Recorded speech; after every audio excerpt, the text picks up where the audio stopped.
હું ને મારા પત્ની આબુ અંબાજી ગયા હતા. બપોરે 2 વાગે મને ખરા તડકે જગાડ્યો. બપોરે 2 વાગે. અમને નેપ લેવાની ટેવ હોય, સૌરાષ્ટ્રના માણસોને ફરજિયાત હોય. રાજકોટમાં બપોરે 2 થી 4 ભિખારીએ હોઈ જાય અને છાલિયું ઊંધું મૂકીને હોવે.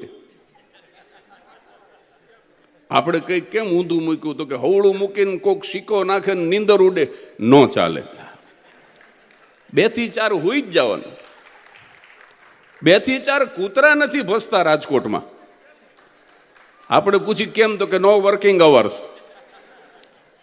લોકડાઉન વખતે સ્વામી એક કૂતરું મારા ઘરનો ડેલો ખખડાવે લોકડાઉનમાં. તો હું બહાર આવ્યો.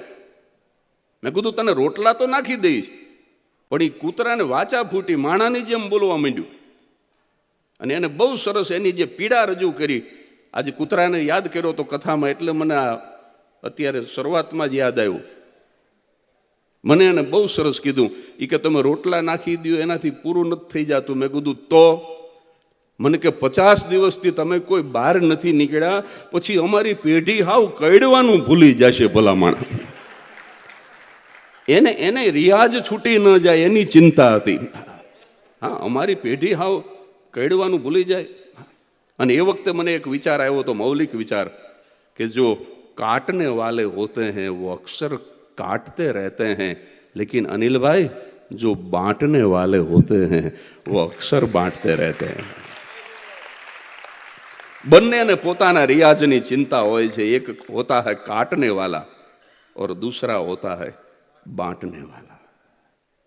એ કૂતરું છેલ્લે આંખમાં જળજળિયા સાથે જે એક વાક્ય બોલીને ગયું ને, એ જો પકડી લ્યો તો બહુ મજા આવશે. બધાને કદાચ ન પહોંચે તો પછી કાંઈ વાંધો નહીં. એ કૂતરું છેલ્લે આંખમાં જળજળિયા સાથે છેલ્લું વાક્ય બોલતું ગયું. એ કે તમે બહાર ન નીકળો તો કાંઈ નહીં, પણ કમસે કમ 4 વ્હીલ તો શેરીમાં મૂકો.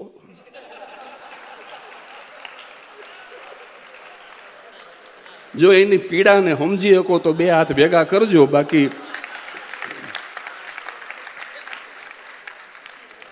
બહુ સરસ ઓડિયન્સ આજે સામે બેઠું છે અનિલભાઈ. હા, ખરેખર હજી તો આ શરૂ જ કર્યું ને છતાંય આવું સરસ લાફ્ટર ને આવું સરસ ક્લેપિંગ. હજી તો પ્રોગ્રામ શરૂ જ નથી કર્યો, આ માઇક ટેસ્ટિંગ હાલે છે. હું હમણાં આ પધાર્યા નહોતા સંતો, જાનકીદાસ બાપુએ મને એમની બાજુમાં બેહાડી દીધો. હું ને બાપુ અહીંયા બેઠા બાજુમાં, અને ઓલું અઘોરી નૃત્ય જોતા હતા. હવે એનું નામ જ અઘોરી. હવે એ નૃત્ય તો કેવું હોય, એટલે ઓલું બધી ભસ્મ ઉડાડી ત્યાં સુધી તો વાંધો નહોતો. અમે આમ રૂમાલ આડો રાખીને નૃત્ય જોયું. પણ પછી ઓલા હળકતા કાકડા લાવ્યા ને, મોઢામાં કેરોસીન ભર્યું.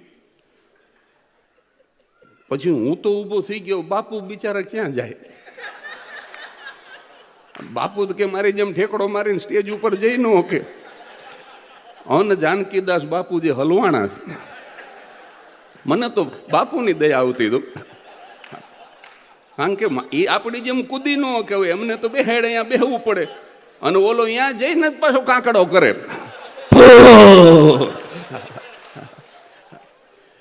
અને મેં કીધું આ જમાવટ કરી કલાકારોએ.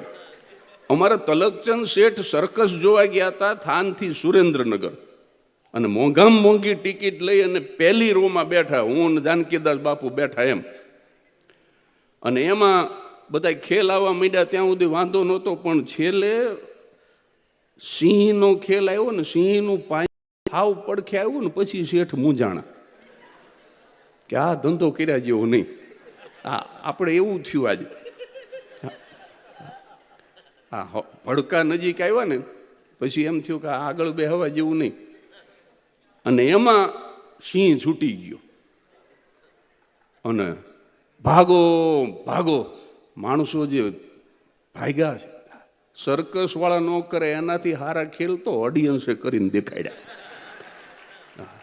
એના કરતા તે કૂદકા ઊંચા મારી દીધા બધાએ. પણ હવે શેઠનું ભારે શરીરની આજે સ્વામીએ વાત કરી હતી. કીધું ને કે આમ નથી વધતા, આમ વધે છે.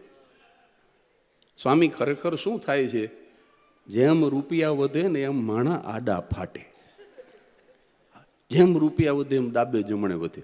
એનું કારણ શું છે કે અમુક ઉંમર સુધી હાઈટ વધે, પછી હાઈટ તો વધે નહીં, પછી વધવું કેમ? કારણ કે અત્યારે જ્યાં જુઓ અહીંયા વિકાસ, એટલે વિકાસ તો સૌને કરવો હોય, એટલે બહેનોનો વિકાસ થોડોક વધારે, એટલે આમ ડાબે જમણે વધે. હવે આખું શરીર વધે એની યારે માથું તો વધે નહીં. આ ખોપરી કાંઈ મોટી ન થાય, શરીર જમાવટ લઈ જાય, માથું એવડું ને એવડું રહે. એટલે આમ પાછળથી જુઓ ને તો મોટા માટલા ઉપર ઝીણકું બુજારું ઢાંક્યું હોય એમ હાલા જતા. હમણાં એક બેન વજન કાંટે વજન કરાવવા ગયા, કાંટાવાળો ઊભો થઈ ગયો, બેન પગનો મૂકશો, પગનો મૂકશો. ઓલા બેન કે કેમ? તો કે તમારો પણછાયો પડે છે ને એમાં 150 ગ્રામ દેખાડે. પણછાયામાં કાંટા હલવા માંડે, પોતે પ્રગટ થાય તો કાંટાનું શું થાય? એટલે શેઠનું શરીર ભારે. હવે શેઠ તો દોડી શકે નહીં અને સિંહ છૂટી ગયો, પણ બુદ્ધિ શેઠના બાપની. એને એટલો ટૂંકો વિચાર કરી લીધો કે સિંહ પિંજરામાં તો આપણે બહાર સલામત.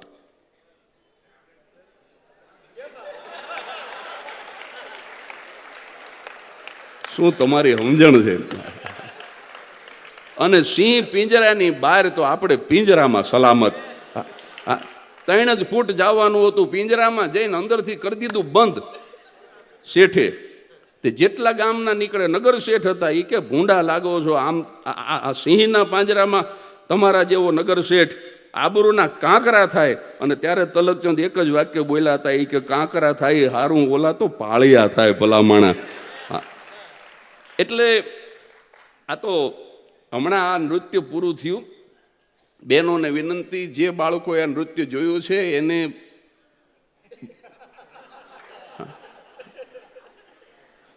હોવડાવો એ પહેલા બાથરૂમમાં લઈ જજો, કારણ કે સપનામાં આવ્યું તો આજ વીમો છે. પણ સરસ એમને એમની રીતે રજૂ કર્યું. આ તો આ નૃત્ય જેવું હતું જે સ્મશાનની અંદર જે રજૂ થાય. કોણ ગયું કૈલાસ, આગે અસુર અનેક થયા, ન્યા તો એકલ વીર અવિનાશ, ઈ કોરો ધાકોર કાગડા, કોણ ગયું કૈલાસ. કારણ કે આ તો મહાદેવનું નૃત્ય હતું અને સ્મશાનની અંદર આ બધાય ભૂતળા અને પ્રેત ને એ બધાય નાચે એનું નૃત્ય હતું. એટલે એ સ્વાભાવિક છે કે આ રીતે જ રજૂ થાય. પણ હું જે વાત કરતો હતો ત્યાં પહોંચી જઉં. Joke number 1. બપોરે 2 વાગે મને ખરા તડકે ભર ઊંઘમાંથી જગાડ્યું. મેં કીધું અત્યારે શું છે? મને કે હાલો ને નવરા છીએ તો સનસેટ પોઈન્ટ જોઈ લઈએ.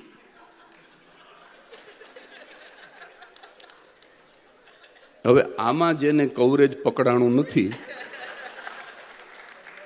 એને હજી 2 ચાન્સ છે. 2 છે. જોક નંબર 2 પછી આપણે પ્રોગ્રામ શરૂ કરી. ત્યાં સુધીમાં આ છે ને આ વોર્મઅપ છે, આ મારું અને તમારું. મારો એક પાડોશી હમણાં યુરોપ ફરી આવ્યો. સ્વામી આપ કહેતા હતા ને કે અજયભાઈ વિષ્ણુ બન્યા અને એમના ધર્મપત્ની લક્ષ્મી બન્યા અને શેષ નાગની શૈયામાં 3 કલાક સુધી અને આમ હાથ રાખીને અજયભાઈ સૂઈ રહ્યા. સદાય શેષ શૈયા પર શયન કરનાર ઓ ભગવાન, ભાવનગરના શાયર નાજીર દેખૈયા લખે છે. સદાય શેષ શૈયા પર શયન કરનાર ઓ ભગવાન, ફકત એકવાર કાંટાની પથારી પાથરી તો જો. તારે હોવાનું નથી, અમે તો હોઈ છીએ. તું ખાલી પથારી પાથર તો તને ખબર પડે કે અમે કેટલું દુઃખ સહન કરી. ભાવનગરનો શાયર નાજીર લખે છે. હા, જીવન જેવું જીવન તું જ હાથમાં સુપ્રત કરી દઈશું. આખી કવિતા જોરદાર છે, આખી ગઝલ એક પંક્તિ જોરદાર છે. પણ મારે ગઝલમાં બહુ ઊંડું નથી ઉતરવું, પણ મને ગમતી એક મોતી જેવી પંક્તિ તમને કહું કે દરરોજ તારા મંદિરે આવી, દરરોજ તારી ચોખટ ઉપર અમે નાક રગડી ભગવાન, અને તોય તું અમારી સામે જોતો નથી. બહુ ગરીબ પરિસ્થિતિમાં પટાવાળાની નોકરી નાજીર કરે અને બેન્ડ વાજાની અંદર બેન્ડ વગાડવા જાય. અને પછી એને ભગવાનને કીધું કે તારામાં ને મારામાં આટલું જ તફાવત છે એ હજારો હાથવાળા, કે એક વખત તારી જગ્યાએ મને બેહાડી દે અને મારી જગ્યાએ તું આવી જા તો શું તફાવત થાય? મારી જેમ જો એક વખત તું મને કરગર તો તારામાં ને મારામાં આટલો જ તફાવત છે. નાઝીર લખે છે કે જીવન જેવું જીવન તું જ હાથમાં સુપ્રત કરી દઈશું, અમારી જેમ અમને એક પળતું કરગરી તો જો ભલામણ.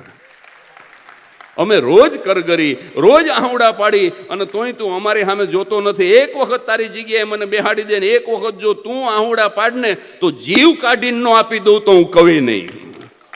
આ कवि ताकत है साहब. बानी के प्रभाव से, लेखनी के पराक्रम से सदियों के सोए हुए भाव को जगाते हैं, जिंदा करते हैं जान, मुर्दा दिलों में डाल. जब हम काव्य सुधा धारा बरसाते हैं और नूतन हजार रसिकों के बीच बांध के समा अनोखी छवि छाते हैं. और जहां रवि नहीं जाते, जहां शशि नहीं जाते, जहां तारे नहीं जाते, वहां कवि हम जाते हैं. જ્યાં ચંદ્ર ન જઈ શકે, જ્યાં તારા ન જઈ શકે, જ્યાં રવિ ન જઈ શકે, ત્યાં કવિ જાય. એ આ શેષ સૈયા ઉપર અજયભાઈ હૂતો તો 3 કલાક સુધી અને સ્વામી આપે વખાણ કર્યા. પણ અજયભાઈનો છોકરો અત્યારે ડાયો થઈ ગયો. બાકી યુરોપ હું એના ભેગો ફરવા ગયો તો એર હોસ્ટેસ રોવા માંડતી હતી. સ્વામી એર હોસ્ટેસ કે આ જલ્દી યુરોપ આવે તો સારું. એર હોસ્ટેસ માનતા માની હતી મેલડી માની. બોલો કે આ વિમાન જો ઉતરી જાય ને આ છોકરો ઉતરવા દે તો 5 દિવસ મેલડીમાં હું કરીશ એર હોસ્ટેસ. બોલો એવો આ છોકરો છે. અત્યારે ડાયો થઈ ગયો છે. બાકી તાકાત નથી અજયની કે આ લક્ષ્મીજીની કે 3 કલાક હોય કે વિષ્ણુ લક્ષ્મીજી ને શેષનાગ ત્રણેયને ઊંધા નાખે એવો છોકરો હતો. ક્યાં બેઠો છે હવે આ ડાયો થઈ ગયો. અમે યુરોપ ગયા હતા. મેં આના ભેગા અઠવાડિયું કાઢ્યું જ. મેં આવડો જ છોકરો સ્વામી. હું ઇવનિંગ વોકમાં નીકળ્યો હતો અને મારી પાડોશમાં આના જ જેવડો છોકરો, આના જેવો જ હોશિયાર, એ બેઠો બેઠો ચોકલેટ ખાય. જો બહુ સમજદાર ઓડિયન્સ છે એટલે આ જોકમાં 100% તમને દિલથી મજા આવશે. આવડો જ છોકરો પાડોશીનો બેઠો બેઠો ચોકલેટ ખાય. મને શું કુબુદ્ધિ હુજી, મેં એને વણમાગી શિખામણ આપી. મારે કાંઈ બોલવાની જરૂર જ નહોતી. મૂંગો ન રહી કે કલાકાર. મેં કીધું બેટા બહુ ચોકલેટ ન ખવાય, તારા દાંત ખરાબ થઈ જશે. આવડું છોકરું પાડોશીનું એક જ વાક્ય બોલ્યું. મને કે મારા દાદા 105 વર્ષ જીવ્યા. મેં કીધું ચોકલેટ ખાતા હતા? મને કે ના, પારકી પંચાયતમાં પડતા નહોતા.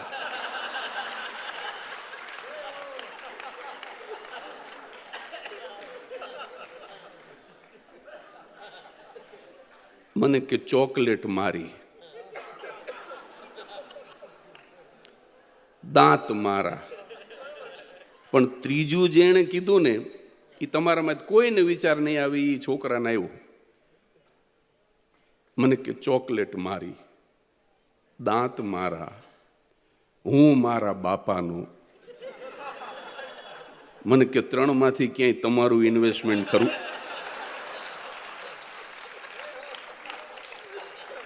મેં કીધું ના. મને કીધું છાના માના વોક લ્યો.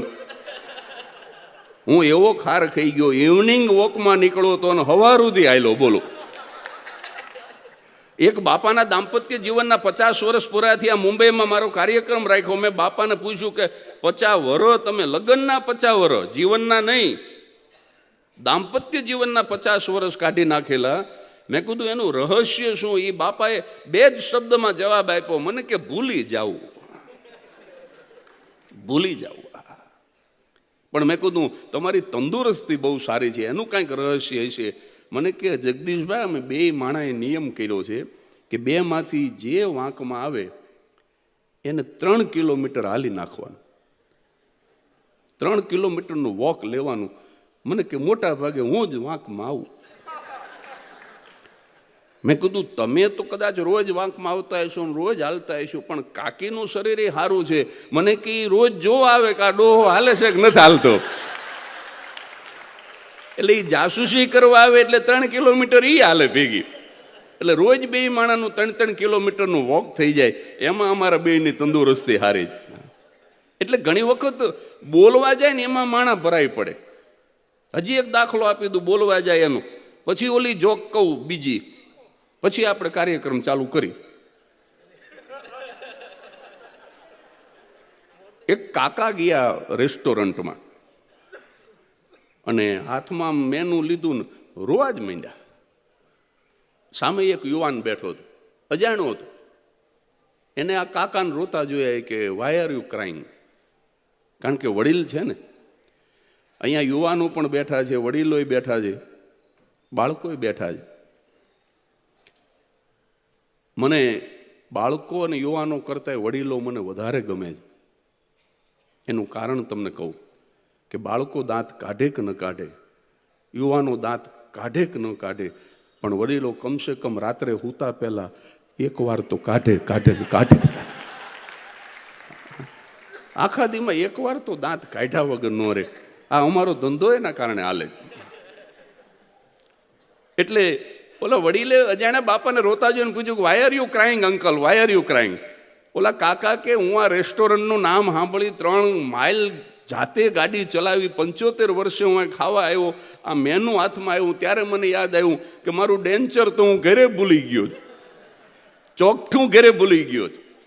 પણ સાહેબ ઓલો યુવાન જે હતો ને એણે કીધું કે ડોન્ટ વરી અંકલ, જરાય ચિંતા ન કરશો, ભગવાને કદાચ તમારા માટે જ મને મોકલ્યો હશે.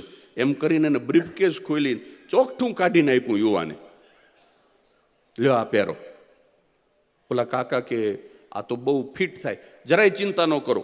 બીજું આપ્યું કે આ બહુ લૂઝ થાય, અરે જરાય ચિંતા ન કરો. ત્રીજું, ચોથું, પાંચમું, છઠ્ઠું, 7મું ચોકઠું જે આપ્યું કાકાએ પહેર્યું. એ કે ડેન્ટિસ્ટ પાસે જઈને 3 સિટિંગ કરું ને માપ આપું ને તો આટલું પરફેક્ટ ન થાય. તો કે હવે શું વિચાર કરો? કરો જમાવટ.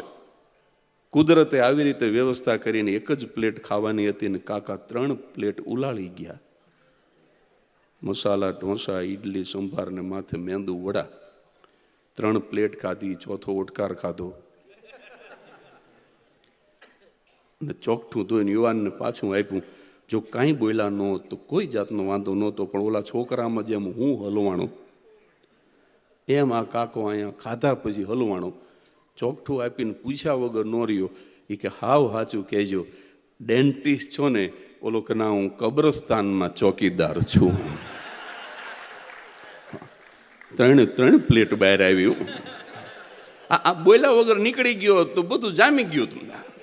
પણ ઘણી વખત માણસ બોલ્યા વગર રહી નથી શકતો સાહેબ. આપણે ત્યાં 2 કહેવત છે, એક બોલે એના બોર વેચાય અને એની સામે બીજી કહેવત છે કે ન બોલામાં 9 ગુણ. તો શું કરવું? તો એનો જવાબ વિદ્વાનોએ આપ્યો છે કે જે જગ્યાએ બોલવાની જરૂર હોય ત્યાં મૂંગા ન રહેવું. સીતાને બોલવાની જરૂર હતી પણ સીતા ન બોલ્યા અને એટલે રામાયણ આગળ ચાલી. અને જે જગ્યાએ મૂંગા રહેવાની જરૂર હોય ને ત્યાં ન બોલવું. દ્રૌપદી મૂંગા રહ્યા હોત તો મહાભારત ન થાત. વિદ્વાનોએ મને તમને બહુ સરસ સાર આપ્યો કે જ્યાં બોલવાની જરૂર હોય ત્યાં મૂંગા ન રહેવું અને જ્યાં મૂંગા રહેવાની જરૂર હોય ત્યાં બોલવું નહીં. કારણ કે કોયલ